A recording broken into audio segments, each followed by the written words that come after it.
قربانی واجب ہونے کے لیے شریعت کے اعتبار سے جو شرطیں بتائی گئی ہیں ان شرطوں کو آپ سماعت کریں اور پھر ان شرطوں کو سن کر کے اپنے بارے میں اور اپنے گھر کے افراد کے بارے میں آپ غور کریں کہ آپ پر قربانی واجب ہے یا نہیں، آپ کے گھر کے ممبر اور افراد میں سے کسی پر قربانی واجب ہے یا نہیں۔ شرائط میں بنیادی طور پر تو یہ شرطیں بیان کی گئی ہے کہ مسلمان، آزاد، عاقل اور بالغ۔ عاقل کا مطلب ہوتا ہے کہ جس کا جو ہوش مند ہے، جو پاگل اور مجنون نہیں ہے، اور بالغ جو نابالغ نہیں ہے۔ تو یہ چار چیزیں ہیں۔ اب اس کے بعد جس کے پاس نصاب کے برابر مال موجود ہے، نصاب کے حوالے سے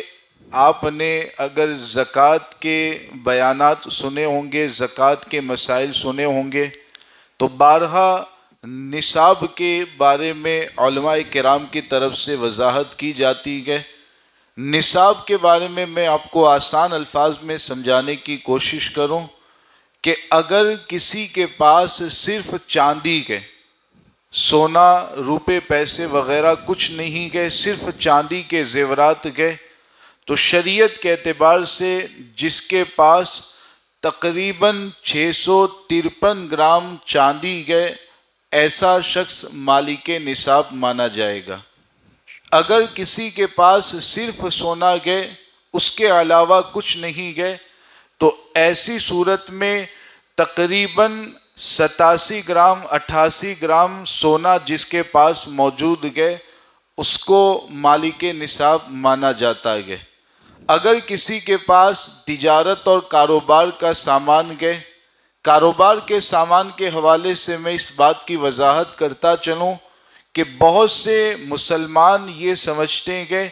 کہ کاروبار کے سامان کا مطلب یہ ہے کہ گودام میں ہم نے جو اسٹاک میں مال رکھا ہوا ہے بس اسی کا شمار کرنا ہے، حالانکہ شریعت کے اعتبار سے ایسا نہیں ہے۔ گودام میں آپ نے اسٹاک میں جو مال رکھا ہوا ہے اس کا بھی شمار کرنا ہے، اور دکان پر بیچنے کے لیے جو مال موجود ہے اس کو بھی شمار کرنا ہے۔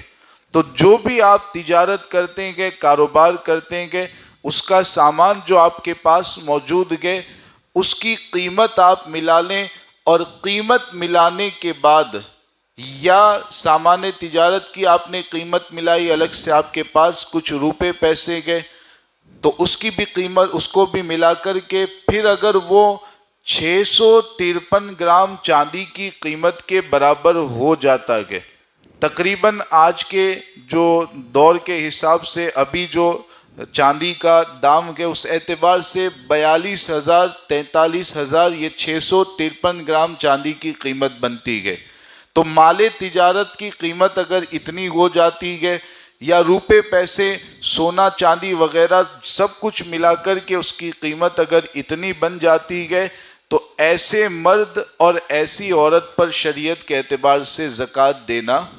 لازم ہوتا ہے۔ تو یہ آسان الفاظ میں نے سمجھانے کی کوشش کی ہے۔ اگر اس کے حوالے سے اور کوئی سوال آپ کے ذہن میں پیدا ہو تو بالکل آپ اس کے حوالے سے تفصیل معلوم کر سکتے ہیں۔